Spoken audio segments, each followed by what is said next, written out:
মাশাল্লাহ আম্মা এই গরুটা আপনার একদম শুরু থেকে আমার মা শুরু থেকে একবারে শুরু থেকে মানে মরা অবস্থা আছেন 17,000 টাকা দিয়ে আমার মা এই গরুটা কিনে আনছেন।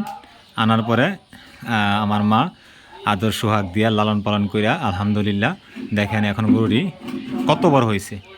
আমার মা এই গরুটি এই অনেক কষ্ট করে লালন পালন করছে।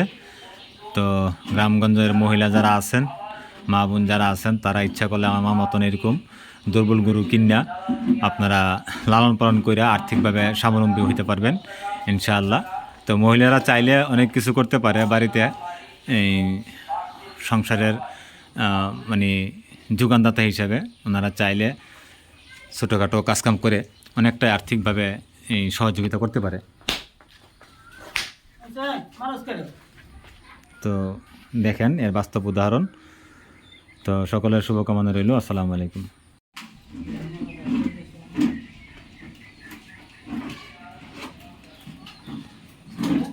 হুম।